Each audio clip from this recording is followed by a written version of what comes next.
আসসালামু আলাইকুম, স্বাগতম সবাইকে ভার্সিটি লাইটে। আজকের এই ভিডিওতে আমরা অনার্স সেকেন্ড ইয়ারে ক্যালকুলাস 2 এই বইটার চ্যাপ্টার 4A শুরু করব। সো এই অধ্যায়টা অনেকের কাছে কঠিন মনে হয়, আমার কাছেও প্রথমে অনেক কঠিন মনে হয়েছিল, কিন্তু তোমরা তো জানো আমি কঠিন জিনিসকে সহজভাবে পড়তে এবং পড়াতে পছন্দ করি।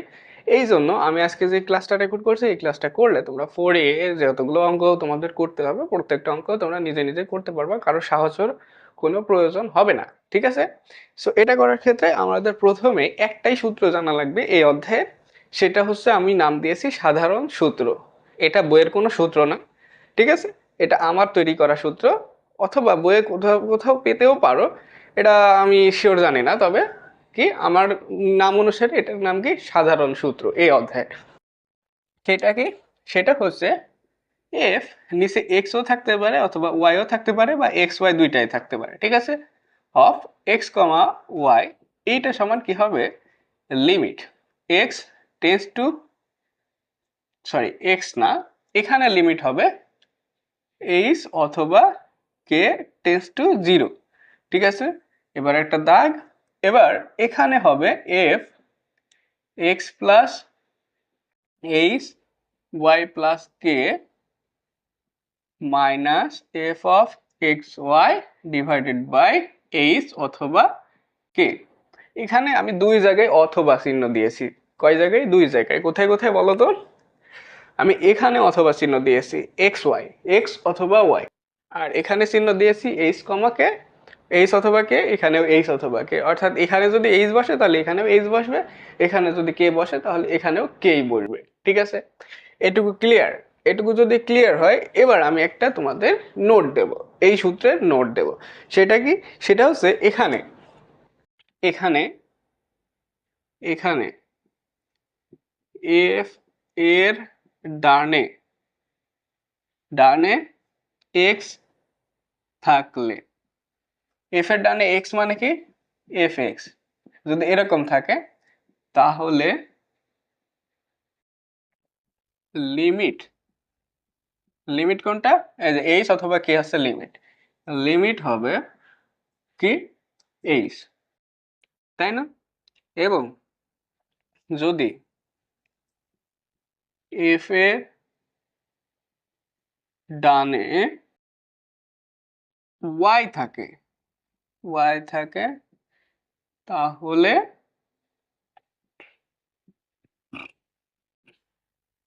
লিমিট হবে কে, ঠিক আছে?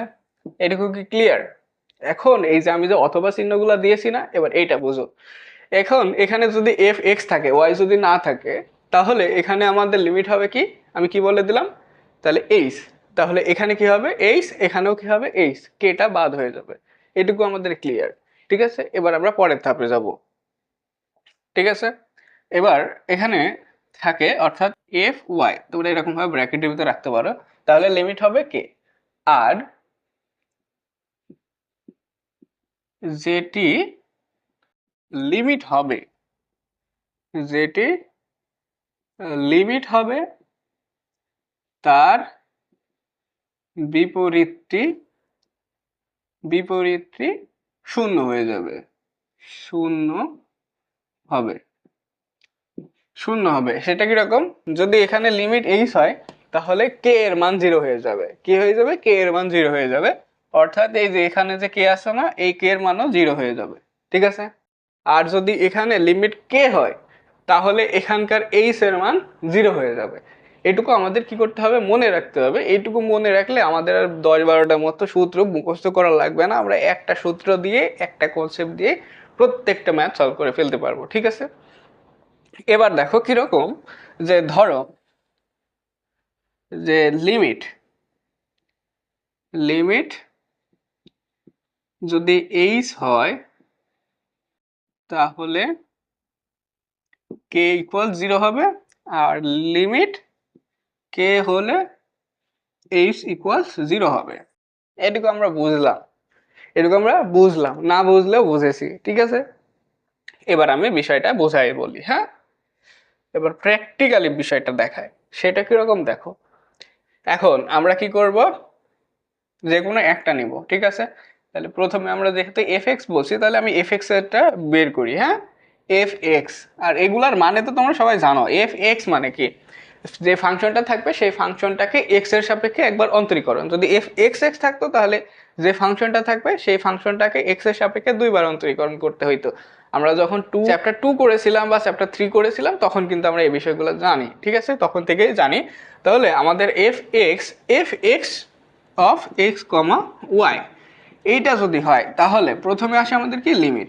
এখন এখানে আমাদের লিমিটে কি হবে, লিমিটের ভ্যালুটা কি হবে, এফ এক্স, ডানে কি আছে, এক্স আছে, যদি ডানে এক্স থাকে তাহলে লিমিট হবে কি এইচ, লিমিট কি হবে এইচ, তাহলে এইচ টেন্স টু 0। ওকে, এইটুকু ক্লিয়ার। এবার আমাদের কি একটা দাগ দিতে হবে। এবার এবার এখানে দেখো যেহেতু এইচ, এখানে লিমিট কি হয়েছে এইচ, তাহলে তার বিপরীতটার মান কি হয়ে যাবে, 0 হয়ে যাবে। তাহলে এখানে এক্স প্লাস এইচ যেহেতু আছে, এইচ থাকবে, আর ওয়াই প্লাস কে, কে মানে কি, এখন যেহেতু এখানে লিমিট আমরা কি ধরছি, এইচ ধরছি, এইচ হয়েছে, সেই জন্য আমাদের কে এর মান কি হয়ে যাবে, 0।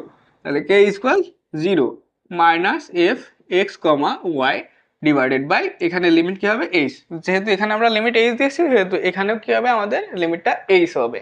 ঠিক আছে, তাহলে আমরা এইটাকে যদি একটু সাজায় লিখি, একটু সাজায় কিরকম, যে লিমিট এইচ টেন্স টু 0 আমাদের f x plus h comma y minus f of x y divided by h. এইটাই দেখো আমাদের বইয়ে সূত্র দেওয়া আছে, f x x comma y এর সূত্র হচ্ছে এইটা। এখন আমাদের কি সূত্রটা মুখস্থ করা লাগলো না, কিন্তু আমরা কিন্তু জানি কিভাবে বের করতে হয়। আমরা মূল সূত্রটা যেটা আমি অর্থাৎ সাধারণ সূত্র নাম যেটা দিয়েছি সেই সূত্র থেকে কিন্তু আমরা এই সূত্রটা বের করে ফেলতে পারলাম। এরপরে আমাদের আরেকটা আমরা বের করি, যদি f y x y, f y x y, তাহলে এফ এর ডানে কি আছে, এফ এর ডানে ওয়াই আছে, এফ এর ডানে যদি ওয়াই থাকে তাহলে লিমিট হবে কে, তাহলে লিমিট যদি কে হয় তাহলে লিমিট কে টেন্স টু 0 হবে। এবার এফ এক্স প্লাস এইচ হয়, তাই না, এফ এক্স প্লাস এইচ হয়, কিন্তু আমরা লিমিট কি, আমাদের লিমিট কে, তাহলে কে যদি লিমিট হয় তাহলে তার বিপরীতটা অর্থাৎ এইচ এর মান কি হয়ে যাবে, 0 হয়ে যাবে। তাহলে এইচ এর মান যদি 0 হয় তাহলে এক্স প্লাস এইচ ইকুয়ালস 0। এবার ওয়াই প্লাস কে, এখন এখানে আমাদের যেহেতু লিমিট কে সেহেতু আমাদের কে কে ই থেকে যাবে, কিন্তু আমাদের এখানে যখন লিমিট এইচ ছিল তখন আমরা কি করেছিলাম, কে এর মান 0 করে দিয়েছিলাম। এখানে কি হলো, জাস্ট উল্টাটা হলো। হ্যাঁ, এবার minus f x y divided by কত হবে, এবার কে, কারণ লিমিট কে আমাদের কে, তাহলে এখানে কি হবে কে। এটুকু ক্লিয়ার। তাহলে আমরা এখান থেকে কয়টা সূত্র বের করলাম, দুইটা। এটাকে আমরা সাজায় লিখতে পারি, সে সাজায় কিরকম ভাবে, limit k tends to 0 f x y plus k minus f x y divided by k. ঠিক আছে, এটা আমাদের কয়টা সূত্র গেল, দুইটা সূত্র। ঠিক আছে, এটা গেল। এখন আমাদের যদি দুইটা থাকে তাহলে কি হবে, তাই না, দুইটা থাকলে কি হবে, তো দুইটা আমরা কিভাবে করব, আমরা একটু মুছে দিই উপরের দিকে। হ্যাঁ, কি করবো, আমরা উপরের দিকে মুছে দেব।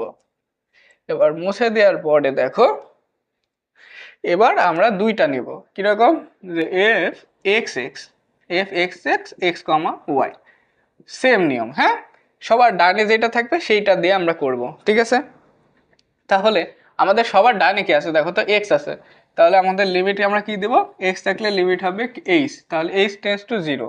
এবার দাগ দেব। এবার আমাদের আগে কি ছিল, আগে একটা ছিল না, এই যে এফ ছিল, সেজন্য এই এফটাকে আমরা এই জায়গায় লিখছিলাম। এখন আমাদের যেহেতু এই এক্সটা ধরছি তার মানে এখন এফ শুধু এফ নাই, তাহলে কি আছে, এফ এক্স আছে, তাহলে আমরা কি করব, এফ এক্স দিব। এফ এক্স নেওয়ার পরে বাকিগুলা একদম সেম। তাহলে এফ এক্স যদি নিই তাহলে এক্স প্লাস এইচ হবে, তাই না, এক্স প্লাস এইচ, তার মানে এইচ আমাদের লিমিট আছে, তার মানে এইচ থাকবে। আর ওয়াই প্লাস কে, ওয়াই প্লাস কে, কে এর মান কত, এইচ যেহেতু আমাদের লিমিট সেহেতু কে এর মান কত হয়ে যাবে, 0। তাহলে আমরা এখানে কি করতে পারি, একবারে ওয়াই লিখতে পারি শুধু। ঠিক আছে, মাইনাস এফ আবার এক্স, কারণ আমাদের কি মূল ফাংশন এখন এফ এক্স, তাহলে f x x comma y divided by limit কি হবে এইচ। ওকে, আমাদের দুইটারটা হয়ে গেল। এবার আমাদের আরেকটা হয় কি, f y y x y, f y y হলে কি, সবার ডাইনে কি আছে ওয়াই, তাহলে আমাদের লিমিট কি হবে, লিমিট হবে কে টেন্স টু 0। এখন আমাদের এটার ক্ষেত্রেও কি হবে, ফাংশনটা হবে এফ ওয়াই, তাহলে এফ ওয়াই, এবার দেখো এটার সাথে মিলে যাবে, কারণ লিমিট যেহেতু আমাদের কে, তাহলে আমাদের এইচ এর মান কি হয়ে যাবে 0, তাহলে এক্স প্লাস এইচ মানে 0, তাহলে আমরা আর 0 লিখলাম না, ঠিক আছে, কমা, এবার ওয়াই প্লাস কে, এই যে এটার মতনই, এবার মাইনাস আবার এফ ওয়াই, এবার এক্স কমা ওয়াই, এবার ডিভাইডেড বাই কত হবে, লিমিট কে। ঠিক আছে, আমাদের কয়টা গেল, দুইটা গেল। এবার আমাদের আরেকটা থাকতে পারে, সেটা কিরকম, এবার দুইটা একসাথে থাকতে পারে, এফ এক্স ওয়াই বা f y x, f x y বা এফ ওয়াই এক্স যদি এরকম থাকে তাহলে কি করব আমরা, যে দেখো এবার আমরা যদি লিখি F x Y, x comma Y, তাহলে কি হবে, লিমিট, এবার সবার ডাইনে কি আছে দেখো, ওয়াই আছে, সবার ডাইনে কি আছে, ওয়াই, তাহলে আমাদের লিমিটটা কি হবে, লিমিটটা হবে আমাদের ওয়াই থাকলে কে টেন্স টু 0। এবার আমাদের ফাংশনটা কি, ফাংশনটা হবে এফ এক্স, ফাংশনটা কি হবে এফ এক্স, তাহলে এফ এক্স, এবার যেহেতু কে লিমিট তাহলে এটার সাথে মিলে যাবে, তাহলে x y plus k minus f x x y divided by k. ঠিক আছে, এটা কি হলো আমাদের এফ এক্স ওয়াই থাকলে, এখন উল্টাটাও তো থাকতে পারে তাই না, যদি উল্টাটা থাকে যে F y x, x comma Y equals, তাহলে কি হবে লিমিট, এবার লিমিট কি হবে বলো তো, এবার সবার ডানে কি আছে, এক্স আছে, আর আমাদের ফাংশনটা কি, ফাংশনটা আছে এফ ওয়াই, তাহলে লিমিট যেহেতু এখানে ডানে কি আছে, এক্স আছে, সেহেতু আমাদের লিমিট হবে এইচ টেন্স টু 0। এবার এখানে আমাদের ফাংশন কি এফ ওয়াই, তাহলে এফ ওয়াই, এবার যেহেতু আমাদের লিমিট এইচ, সেহেতু আমাদের কি হবে এক্স প্লাস এইচ আর ওয়াই প্লাস কে মানে 0, তার মানে y minus f y x y divided by কত হবে আমাদের লিমিট এইচ। ঠিক আছে, তাহলে আমি এখানে কতগুলো করালাম, প্রথমে এফ এক্স এফ ওয়াই দুইটা, তারপরে f x x f y y চারটা, এরপরে আমরা এখানে কি করালাম, পাঁচটা, ছয়টা সূত্র আমাদের কিন্তু হয়ে গেল আমাদের একটা সাধারণ সূত্র দিয়ে, তাই না। তাহলে আমরা যদি ওই সাধারণ সূত্রটা মনে রাখি এবং এই যে বেসিক কনসেপ্ট, যে সবার ডানে যদি এক্স থাকে তাহলে লিমিট হবে এইচ, আর সবার ডানে যদি ওয়াই থাকে তাহলে লিমিট হবে কে, এই জিনিসটুকু যদি আমরা মনে রাখতে পারি তাহলে আমাদের কি হবে, আমাদের এই অধ্যায়ে যতগুলো সূত্র প্রয়োজন হবে প্রত্যেকটা সূত্র আমরা নিজেরাই বানাই নিয়ে লিখে নিতে পারবো। ঠিক আছে, এবং ম্যাথগুলোও কিন্তু সেরকমভাবেই আমরা সলভ করে ফেলতে পারবো। সো আজকের ভিডিওটা এ পর্যন্ত। এই ভিডিওটাতে আমরা কি করলাম, আমরা যা সূত্রটাকে বুঝলাম, এর পরবর্তী ভিডিও থেকে আমরা কি করব, ম্যাথ সলভ করব। তো সবাই ভালো থাকবা, আর আমাদের ভিডিও যদি ভালো লেগে থাকে তাহলে লাইক বা সাবস্ক্রাইবের থেকে কমেন্টটাকে বেশি গুরুত্ব দিই আমি, কারণ তোমরা যতই কমেন্ট করো তত আমার কিন্তু ভিডিও করার আগ্রহ বাড়ে। এই জন্য কি করতে হবে, একটা সুন্দর কমেন্ট করে দিবা। ওকে।